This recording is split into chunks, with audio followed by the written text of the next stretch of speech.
사복음서, 복음서 굉장히 중요하죠. 그래서 이 사복음서 보면은 예수님이 직접 하신 말씀은 빨간색으로 기록되어져 있습니다. 특히 사복음서가 성경에서 중요한 위치에 있는데, 계란의 노른자와 같이, 할렐루야. 오늘 사복음서 기록한 저자에 대해서 여러분 아시죠? 마태복음은 누가 기록했습니까? 마태. 그러면은 마가복음은 누가 기록했죠? 마가. 누가복음은 누가 기록했어요?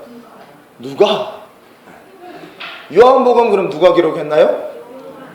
요한. 사도 요한 기록했죠. 근데 성경에 보면은 이 마태에 대한, 이 마태복음이잖아요. 근데 마태에 대해서 사복음서에서 말할 때에 마태, 알페오의 아들 마태, 이런 마태 이런 식으로 끝이 났어요. 마태, 알페오의 아들. 알페오가 아니죠. 마태로 끝나는데, 이 3절에 보니까 마태를 뭐라고 하죠? 세리 마태 기록되어 있습니다. 세리 마태. 마태복음 누가 기록했다 했죠? 마태가 기록했어요. 근데 자기가 기록한 성경인데 자기 이름을 마태, 다른 제자들처럼 그냥 마태 하면 될 텐데 그 앞에다가 그의 직업을 넣기를 세리 마태 이렇게 합니다. 이게 무슨 말이냐면은 일제시대 때 매국노가 있잖아요. 예? 나라 팔아먹은 사람들. 그리고 그 일제시대 때 지금도 그 우리나라 사람들이 싫어하는 사람들, 그 뭐죠? 일제, 예? 친일파잖아요. 친일파, 매국노 이렇게 우리가 굉장히 이제 안 좋게 그 사람에 대해서는 그 사람 집안은 공무원도 될 수 없는 낙인이 딱 찍힌 거죠. 낙인이. 친일파. 재산도 땅도 압류하잖아요. 지금 땅도. 지금 그 말이에요. 자기가 로마의 앞잡이 매국노, 나는 친일파다라는 것을 자기 입으로 자기 치부를 드러내고 있다니까요. 사람은 누구나 자기 치부를 숨기고 싶고 가리고 싶잖아요. 웬만하면 듣고 싶잖아요. 우리 한국에는 그 일제시대 때 친일파 목사님들이 계십니다. 네? 친일파 목사님들, 또 그 자손들이 있어요. 근데 그분들이 철저하게 숨기고 덮어요. 이해가 되죠? 근데 지금 마태는 자기가 쓴, 바로 자기가 기록한 그 성경에다가 자기를 나는 친일파다. 다시 말하면 나는 죄인이다는 거예요. 나는 정말 예수님의 사도가 될 만한 자격이 없다. 나는 성경을 기록할 만한 그런 인물이 못 된다.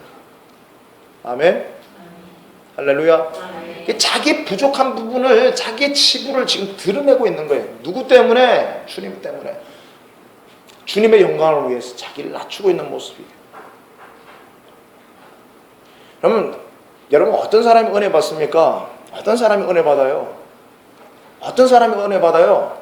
자기가 죄인이라고 하는 사람, 나는 죄인입니다 라고 고백하는 사람이 은혜를 받되 더 충만하게 받더라. 죄가 있는 곳에 은혜가 넘친다고 하셨습니다. 아멘. 내가 정말 은혜를 받되 더 충만한 은혜 받기 위해서는, 은혜 위에 은혜가 넘치기 위해서는 철저하게 나를 볼 수 있는 무엇을요? 나의 죄를, 나의 연약함을, 나의 악함을, 불순종함을, 나의 더러움을, 나의 모든 악함을 볼 수 있는. 아멘. 할렐루야.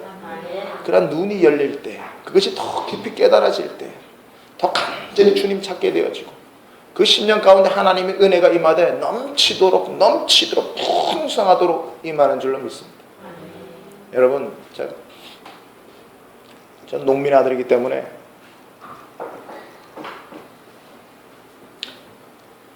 저희 부모님이 논농사를 지으실 때에 도로가 옆에 논이 있었거든요. 근데 그 논이 제가 아직도 참 잊혀지지 않는 게 우리 논인데 이게 이제 농사 다 끝나고 나서 이제 이게 논에 땅이 있잖아요. 물이 없으니까 바싹 마르더니 나중에는 논이 어떻게 돼요? 쩍 갈라지는 거 보셨어요? 흉측하잖아요. 가서 보시면은 흉측해요. 쩍 이렇게 막 바둑판처럼 갈라져가 있는데 얼마나 논이 메말랐는지 손을 가지고 그 틈 사이에 집어넣어 보면은 깊이 이게 벌어져 있더라고요. 그 흙을 뚝 떼면은 뚝 떨어져 나와요. 여러분, 우리가 왜 은혜를 받아야 되느냐? 은혜 받지 않은 심령은 마치 이 메마르고 척박한 그 논과 같이 생명이 자랄 수 없는, 생명이 살 수 없는 그런 심령의 상태가 되어버리고 만단 말이죠. 아멘? 여러분, 우리가 은혜에 충만하다가도 은혜를 빼앗기고 은혜를 소진하는 그 순간 어떤 증세가 나타나느냐? 은혜 받았을 때에는 마음이 넓어집니다. 그래서 웬만한 건 다 포용할 수 있고 수용할 수 있고 그냥 툭툭 털고 일어날 수 있어요. 그런데 우리가 은혜를 잃어버리는 순간, 은혜를 누수시키는 그 순간 우리 안에 어떤 일들이 일어나느냐? 사소한 아무것도 아닌 일 앞에서도 짜증을 내고 불평을 말하고 화를 부리고 자꾸 그냥 마음에 격분이 일어나고 사소한 문제도 넘겨지 못하고 그걸 가지고 막 싸움이 일어나고 또 자녀를 막 잡고 문제가 막 생겨요. 굳이 그럴 필요가 없는데. 아멘? 그러므로 인해서 아이들에게 또는 가정에게 남편에게 아내에게 상처가 자꾸 이 체증이 생긴단 말이에요. 이 상처가 불필요하게. 은혜 받으면 그거 아무것도 아니었어요. 은혜 충만할 때는 그냥 그거 다 넘길 수 있었거든. 아멘? 이토록 여러분, 우리 삶에 있어서 은혜가 얼마나 중요하냐? 살리고 죽이는 역사가 바로 은혜 가운데서 주어집니다. 아멘? 내가 사느냐 죽느냐? 우리 영적 생명을 가진 자로서 반드시 끝까지 살아야 되는데, 영적인 삶을 살아야 되는데, 결국은 내가 영적으로 은혜를 잃어버리게 되고 소진하게 되면은 결국 내 인생이 메마르게 되고 황폐하고 척박하고 열매가 맺지 못하고 자꾸 시들시들거리면서 나도 죽고 내 곁에 있는 사람도 죽고 다 메마른 심령 가운데, 요즘 세상이 그래요. 다 메마른 심정을 가지고 있다 보니까 그냥 살짝 건드리는데도 막 팍 하고 막 사람들이 너무 심각할 정도로 막 분노를 표출하는 일들이 얼마나 많습니까? 그래 안 그래요? 할렐루야. 남자들 사회에서는 또 용기가 없어가지고 못해. 왜? 강자 앞에서는 약하니까. 근데 집에 와서는 약자 앞에서는 그러는 거예요. 약자. 항상 약자에게 쏟아붓게 되어지거든요. 분노라는 것은 약한 사람에게 쏟아붓게 되어져요. 아멘? 그것이 내 자녀가 되어줄 수도 있고 내 아내가 되어줄 수도 있어요. 여러분, 약한 사람에게 막 쏟아붓거든, 분노를. 그러므로 말미암아 다 같이 무너지는 거예요. 아멘? 할렐루야. 여러분이 원하는 행복한 인생을 살기를 원하지만 그 반대 인생을 자꾸 만들어가는 모습이겠죠. 여러분, 사람의 힘으로 능으로 안 되는 것들이요, 오직 여호와의 신 성령으로 됩니다. 은혜로 됩니다. 우리가 은혜 받아야 될 이유입니다. 은혜 받아야만이 살 수 있잖아요. 우리가 무슨 힘으로 살아가요? 은혜 받아야 살 수 있고, 은혜 가운데 있으면 고난이 있어도 그 고난 그냥 툭툭 털고 일어나고 그냥 극복하고 나아가잖아요. 아멘? 은혜가 없으면 조그마한 고만 앞에서도 그냥 그 문제로 인해서 집안이 다 발칵 뒤집어지잖아요. 극복할 수 있는데도 극복을 못하잖아요. 넘어가지 못하잖아요. 그것이 큰 화근이 되고 말잖아요. 그러므로 인해 부작용들이 생기잖아요. 악한 열매들이 맺히잖아요. 아멘? 악한 열매들을 서로 막 주고 먹잖아요. 그러므로 말미암아 다 병든단 말이에요. 병든단 말이에요. 우리 사랑하는 성도들이요, 오늘도 이 시간을 통해서 은혜 받기를 원합니다. 은혜 위에 은혜가 충만하기를 주 여러분 축원합니다. 아멘. 여러분 은혜 받아야 될 줄로 믿습니다. 여러분 교회는요, 어떤 교회가 되어져야 되느냐, 어떠한 죄인도, 어떠한 상처받은 사람도, 가난한 자도, 병든 자도, 육신 들린 자도, 부족한 자도, 못 배운 자도, 열악한 자도 다 누구나 올 수 있는 곳이 교회 됩니다. 교회 돼요. 필리미안 씨가 은혜에 대한 책을 썼을 때에 어떤 여인이 있었어요. 아이를 두고 있는 엄마였습니다. 근데 이 엄마가 하루는 이 목사님에게 상담을 요청해서 목사님하고 상담을 하는데, 이 여자는 몸을 파는 창기였어요. 직업이 몸 파는 여자입니다. 그러면 전전긍긍하면서 생활을 합니다. 근데 문제는 그만 몸을 파는 것이 아니라 그에게 딸이 있는데 그 어린 딸도 몸 파는 일을 시킨다고 합니다. 그래야만이 돈을 많이 벌 수 있다고 해서 그 조그마한 여자아이를 몸을 파는 일을 같이 시킨답니다. 그 이야기를 듣는데 이 목사님이 충격을 받아가지고 이걸 신고를 해서 아동학대로 신고를 해야 되느냐, 이거 어떻게 해야 되느냐 굉장히 이제 고민하기 시작해요. 그분의 책에 보면 고민하기 시작해요. 그걸 신고를 해야 되느냐 말아야 되느냐. 그래서 목사님이 그분에게, 아니 그렇게 힘들고 생계가 어려웠으면은 그렇게 하기보다는 교회에 오셔서 교회에다가 도움을 요청하시지, 왜 도움의 손을 뻗치면 될 걸 가지고 왜 그러시지 않았느냐 했더니, 가뜩이나 인생 가운데 비참한데 교회에 가서 더 비참해지라고요. 근데 그 이야기를 쭉 듣는데 이 목사님 충격을 받은 것은, 야, 교회가 약자를 돕지 못하는구나, 교회 문턱이 자꾸 높아지는구나. 여러분 교회는 문턱이 낮아져야 됩니다. 아멘. 할렐루야. 교회는 몸 파는 창기도 들어올 수 있어요. 네. 교회는 죄인들이 올 수 있단 말이죠. 아멘. 근데 소위 교회들마다 그냥 박박박박박박 의사 뭐 이러는 데 있잖아요. 사사사사 들어가기 어렵습니다. 왜? 문턱이 높았어요. 문턱이 높았어요.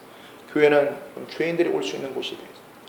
이 마태와 같이 이런 사람이 와서 변화받는 곳이 교회입니다.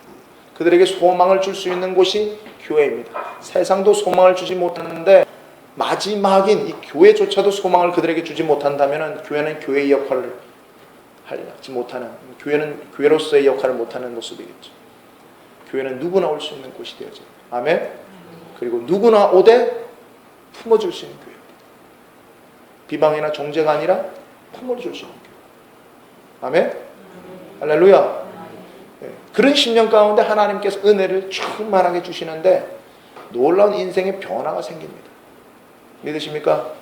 막달라 마리아도 그랬잖아요. 여러분 마달라 마리아가 얼마나 예수님을 쫓아다닌 여인입니까? 그 여인이요, 성경에 보면 7 귀신 들렸다. 그리고 그 막달라 마리아도 좀 몸 파는 쪽에, 그런 쪽에 있었던 것 같아요. 직업. 그가 나중에 결혼을 위해서 향유 옥합 300데나리온이나 되는, 결혼하기 위해서, 왜 인생 이제 자기 역전 변화 좀 시키려고 소중히 모았던 그 향유 옥합 깨뜨린 여인 아닙니까? 그래서 성경에 기록된 여인인데, 그런 참 비참한 여인, 현실 가운데 여자가 살 수 없는 그러한 약자가 보호받지 못하는 시대 가운데서는 어쩔 수 없이 그 죄악의 나락에 떨어질 수밖에 없는 그런 인생도 예수님 만나니까 예수 앞에서 변화받잖아요. 아멘. 여인들이, 간통한 여인을 데리고 왔어요. 사람들이 예수님이 어떻게 하나 보려고. 그리고 간통한 여인을, 현장에서 붙잡은 여인을 가운데다가 두고 삥 둘러서서, 얘는 공개적으로 심판하는 거거든요. 유태인의 법에는 돌을 들어서 던져가지고 돌 맞아 죽이는 거예요. 돌 맞아가지고. 남자는 없고 여자만 또 있어. 남자도 죄지었는데 여자만 딱. 그랬을 때에 예수님이 돌을 들어 던질 줄 알았더니 오히려 예수님 바닥에 무슨 글씨를 쓰시더니 일어나시더니 죄 없는 자가 돌을 들어 칠지니라. 죄 없는 자가 칠지니라. 그러니까 그들의 마음의 가슴에 뭐가 있어요? 찔림이 있잖아요. 자기도 들키진 않았잖아요. 죄가 있잖아요. 자기도 잘못한 게 있잖아요. 부끄러운 내면의 모습들이 있잖아요. 그렇죠? 그러니까 다 돌을 던지고 그냥 가버립니다. 그랬을 때 그 여인이 예수님의 발을 만지면서 나도 너를 정죄하지 않는다. 할렐루야. 아멘. 다시는 죄를 범하지 마라.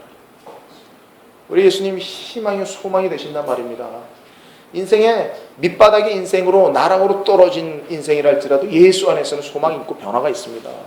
아멘. 할렐루야. 그래서 그런 인생 가운데 은혜가 임합니다. 여러분, 바리새인들이나 사두개인들이 그 당시에 좀 의롭다라는 사람들 가장 은혜 받지 못했어요.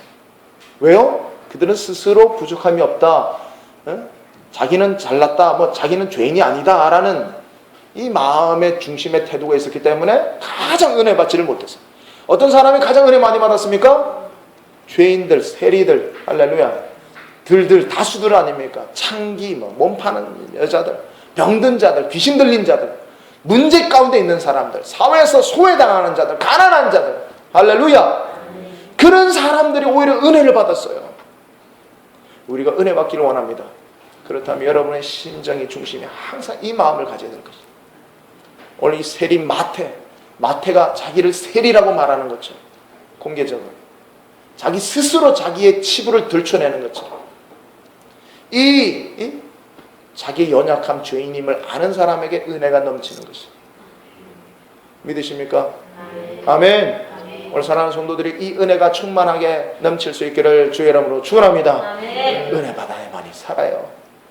아멘. 은혜가 풍성한 하나님은 짝짝 믿는 자 한 사람 한 사람 짝짝 은혜 받아야 산다는 거예요.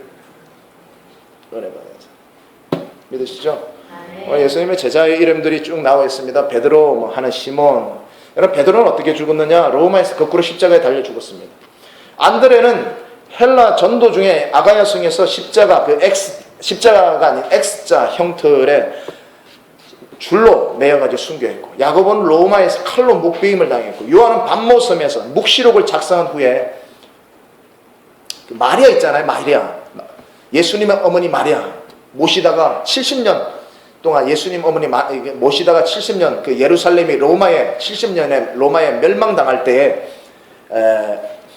에베소에 살았어요. 근데 이 요한도 이제 순교할 위기에 처했습니다. 어떤 위기였느냐면 끓는 기름 있잖아요. 기름 가마, 끓는 기름 가마에다가 이 사도 요한을 집어 던져버렸어요.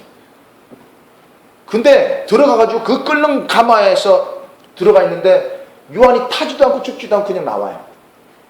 고문하는 사람들이 다들 놀래 자빠집니다. 야, 이거 안 되겠다 해가지고 반모섬에 유배를 보내요. 그래서 끝까지 그 반모섬에 죽지 않고 생애를 보낸 사람이 사도 요한이죠. 예수님께서 사도 요한에 대해서 너는 죽음을 보지 않고 끝까지 예수님 어머님 모시게 되고 그렇게 얘기했잖아요. 그리고 반모섬에서 요한 계시록을 마지막에 기록하는 하나님의 종이죠. 또 빌립, 소아시아 부르기아에서 전도하다가 죽임을 당했고요. 바돌로메, 알바니아에서 순교했고, 도마, 인도에서 전도 중에 창에 맞아 죽었고, 마태는요 에티오피아에서 목베임을 당했다. 오늘 이 성경의 저자인 마태는 에티오피아에서 목베임을 당했고,